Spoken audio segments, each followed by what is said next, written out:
My name is Mattie Montgomery. I'm the vocalist of the band For Today. Wow, so I hear you're originally from Alabama. The band is from Iowa. How the hell did you hook up with them? Well, I actually was living in Ohio at the time, and I was playing in another band that was based out of Michigan called Besieged, and a friend of mine called and said, hey, this band For Today, their vocalist just left, and that band was based out of Iowa. It's a confusing story. And long story short, man, wound up getting connected with them via MySpace. It was a long time ago. And I bought a one-way bus ticket one day out to go on a preliminary run with the guys in For Today, and the rest is history. So wow. I moved so out what to was Iowa it about? What clicked? What do you like about them, and what they like about you? Well, man, really, I've always, I guess not always, but at that time of my life, I was trying to sort of find my path, and I just recently had a crazy encounter with Jesus that changed my life forever, and became a man of faith, and I wanted to be around guys that could sort of encourage me and sharpen me in that, and help cheer me on in that, and so I told these guys, I'll join your band on two conditions. One, if we can do a Bible study together every day, and two, if I can share my faith from the stage. Real simple, not too demanding, and they said, oh, all right, that's fine, and we've been doing that for over 7 years now, and wow. And it's completely changed all of our lives, and we like to think the lives of thousands and thousands of other people. So it was a real cool thing, but even from day one, the moment that I met this band, we spent more time talking about scripture, praying together, encouraging each other in the faith than we did playing music, and it's always been like that. And I think that's the thing that is most special to me, is that really we're just a group of friends that encourage each other in the faith and walk with each other through life, and we also happen to play music together. Amazing. So, growing up, we always thought of rock and roll as the sex, drugs, rock and roll, lifestyle, the devil and all that. And bringing Christ into it, religion, was always questionable. Yeah. I was there when Slayer was around and Stryper came out, and people were couldn't. pissed off. Yeah, they couldn't take that, man. It's like, wait a minute, we're worshiping the devil here today, So, what gave you the confidence to know that, there wouldn't be a backlash, that this was going to be accepted, and that it was more important to you than anything? We didn't really have the confidence. We didn't set out to change anybody's mind about anything, or try to shape a culture. I just wanted to tell some kids about this love I found in Jesus, and I just didn't know how to play any other kind of music. I'm a screamer. I can't sing. I can't really play guitar very good. I can't play drums good.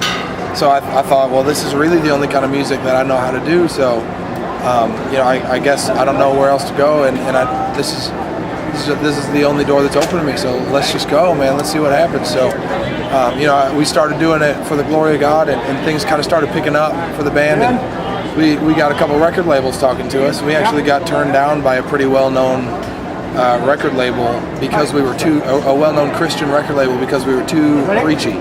We were too Christian, and they thought, well, it's just not marketable. This band is never gonna. Band's never going to amount to anything. They're too preachy, they're too pushy about their faith. There's no way we can do anything with this. Which is funny now, sort of, as things have played out, that they were wrong. But we just thought, man, we're just going to spend a few months, maybe a year or two, just sharing our faith with kids and traveling around the country, and it's going to be great. Now 7 years later, main stage at Warped Tour, it's kind of surreal. It's surpassed any expectations or hopes or dreams we had at the beginning. And it was never about trying to, change church culture's mind or change the scene's mind about Jesus. It was like we just wanted to share the hope we found in Jesus, and this is the only way we knew how to do it. Yeah. Now tell us how you got on the Warped Tour. What led to Kevin or whoever gave you the slot? Well, we played Warped Tour a couple of years ago. We played the Monster stage a few years ago, and Warped Tour is such a cool community of people. You have people working in catering to serve the band's food. You have people working at the guest list tent out front. You have people working at the press area. Obviously, every stage has stage managers, people that are booking things, and just a million different moving parts on Warped Tour every day. And so a couple of years ago, we just became good friends with a bunch of people on the tour, and a bunch of people that work on the tour, a bunch of other bands, and and I think it was really that community that was like, you know what, we want to have Florida Day back again, and so. More than, there's not like an email you can send, an email address you can send a message to just sign up. It really was just kind of having met these people around, and the fact that they had heard good things about the band. They'd heard that we are, we may be preachy, but we're respectful and professional, and kids like the band, and I think that those were kind of all the things that came into the mix to make sure that we got the spot. Sure. And do you feel people can appreciate your music no matter what their religion or beliefs are, based on the music? Yeah, I really hope so. Unfortunately, there's a kind of a disappointing amount of people who are not mature enough to do that. They can't say, hey, I just like this band's music. And maybe I don't personally share their beliefs, but I can appreciate their music. There's a lot of people that get really offended and really hurt by sharing that there's hope in Jesus, which is will never make sense to me. But I and while I love those people and I hate that I know we lose fans because of what we do, the fact today I had a girl walk up to me and say, I heard what you said on stage, and she held her arm out and she had lines all the way up her arm, and she said, I want you to know that the next time I see you, these aren't going to be scars. These aren't going to be cuts. These are going to be scars. She said, I'm done cutting forever, and I promise you that. And so I grabbed her and I hugged her and I said, that's incredible. So while there are people that I think have strong feelings against what we do, it's people like that keep me going. We're looking for the ones that are going to respond to. You got to stand for something. That's right.